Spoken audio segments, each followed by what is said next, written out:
இன்றே டவுன்லோட் செய்து உங்கள் ஃபேவரட் ஷோக்களை என்ஜாய் பண்ணுங்க. மேடம், தயவு செஞ்சு நீங்க எந்த தகவலா இருந்தாலும் கொஞ்சம் மறைக்காம சொல்லுங்க. நாங்க ரொம்ப கன்ஃபியூஸ் ஆகி போயிருக்கோம். ஒருவேளை உண்மை உங்களுக்கு தெரிஞ்சிருச்சோ? என்ன மேடம் யோசிக்கிறீங்க? இல்ல, இப்போ திடீர்னு எதுக்கு உங்களுக்கு இந்த சந்தேகம்லாம் வந்துச்சு? என்ன நடந்துச்சு? மேடம் அந்த வெங்கடேஷ் இந்த மண்டபத்துக்குள்ள வந்திருக்கான். அதுவும் சாதாரணமா வரல, மார்வேஷம் போட்டு வந்திருக்கான். ரியலி? ஆமா மேடம், சண்முகமே கண்ணால பாத்திருக்கான். அவனை பிடிக்கிறதுக்காக தான் என் அண்ணன் வெங்கடேஷ் வீட்டுக்கு போனாரு. அங்க அவங்க அப்பா அம்மா எல்லாத்தையும் டீட்டெயிலா சொல்லிட்டாங்க. மை காட், அப்ப எல்லாம் தெரிஞ்சிருச்சோ? என்ன மேடம் எதுவும் பேசாமையே பாக்குது? இல்ல, வெங்கடேஷ் அப்பா அம்மா யாருன்னே எனக்கு தெரியாது. அவங்க என்ன சொன்னாங்க? ஒருவேளை அவங்க என்ன பத்தி சொல்லிருப்பாங்களோ? மேடம் அந்த வெங்கடேஷ் சாதாரணமா உள்ள வரல மேடம். ரத்னாவை பழி வாங்கணும்ட்டு மாப்பிள்ள அறிவழகன ஏதாச்சும் செய்யணும்ட்டு நினைச்சிட்டு இருக்கான். நிஜமாவா சொல்றீங்க? அது மட்டும் இல்ல மேடம், அந்த மாலதி டீச்சருக்கும் எங்க குடும்பத்துக்கும் என்ன சம்பந்தம்னே தெரியல. அந்த லேடி வேற அறிவு அவளை லவ் பண்றதாவும் போலீஸோட வந்து கடைசி நேரத்துல கல்யாணத்தை நிறுத்த போறதாவும் வெங்கடேஷோட அப்பா அம்மா சொல்லிருக்காங்க. அவ்வளவுதானே? வேற எதுவும் சொல்லல? வேற என்ன சொல்லணும் மேடம்? அது நிஜமாவே அறிவு அந்த மாலதிய லவ் பண்றாரா என்ன?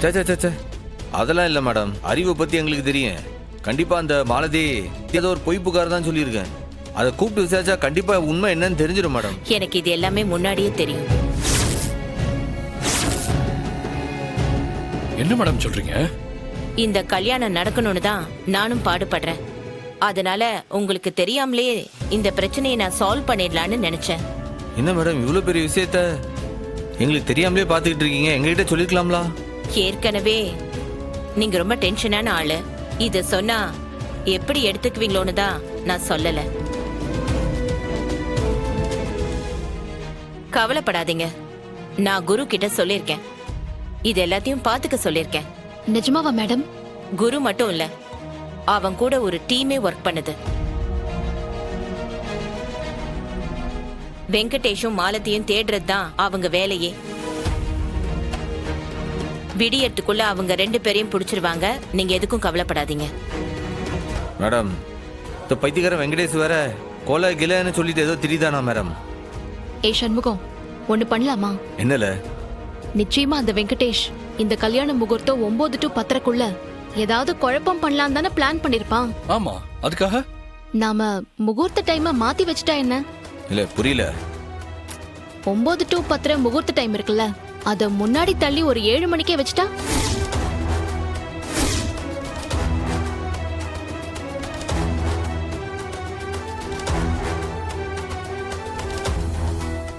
உண்மையிலேயே இது ரொம்ப நல்ல ஐடியா மச்சான்.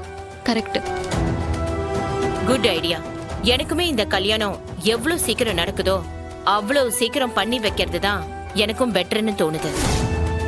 இல்லை, காலையில ஒரு முகூர்த்தம் இருக்குன்னு ஐயரு சொன்னார்ல, 7 மணிக்கு அதுலயே வச்சுடுவோம். அதுக்கான ஏற்பாடெல்லாம் உடனே போய் செய்ய ஆரம்பிச்சிடுவோம். இல்லை பாண்டி, தொபரு குரு வெளியில அந்த வெங்கடேசனையும் மாலதியும் எப்படி தேடுதாரோ அதே மாதிரி மண்டபத்துக்குள்ள நீ தான் பாத்துக்கிட்டன. எக்காரணத்து கொண்டு அந்த வெங்கடேச மண்டபத்துக்குள்ள வரவே கூடாது. அதுக்கு நீ தான் பொறுப்பு.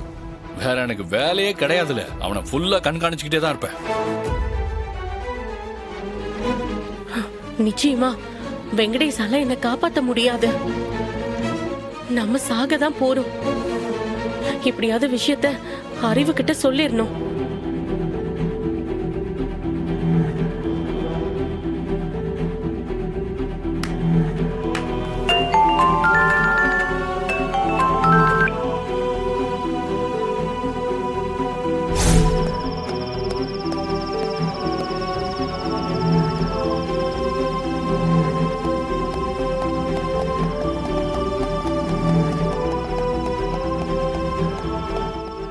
ரத்னா, இந்த போன் அப்படியே எங்க? வரேன் இரு. அட இரு, வரேன் இரு. கனி மைக் கூட.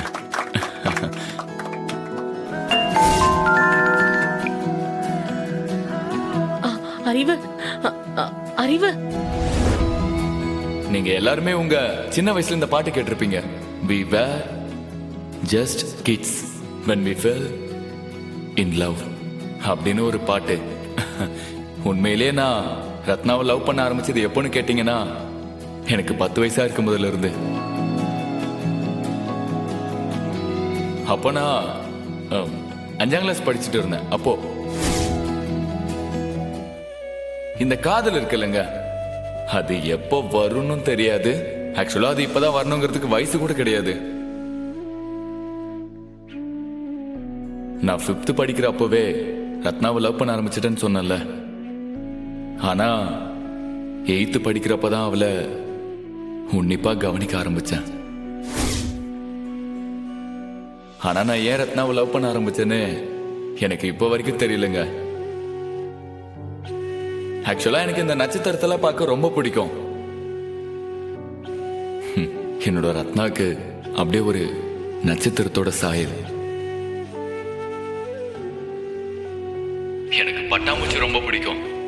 அவளோட அந்த 2 கண்ணும் பட்டாம்பூச்சியோட சாயல்.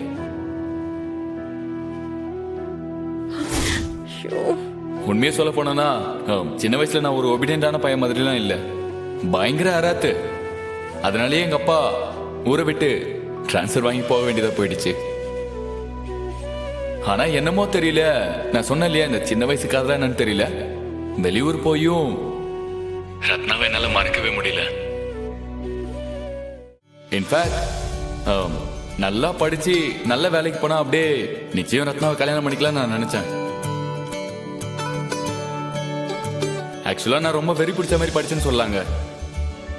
அப்பப்ப இந்த ஊர்ல இருக்கிற பசங்க கிட்ட ரத்னா எப்படி இருக்கா, நல்லா இருக்காளா, அவங்க வீட்டுல எல்லாரும் நல்லா இருக்காங்களான்னு விசாரிச்சுட்டே இருப்பேன்.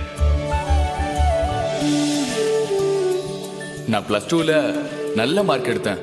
தமிழ்நாடோட பெஸ்ட் இன்ஜினியரிங் காலேஜ்ல எனக்கு ஃப்ரீ சீட் கிடைச்சது.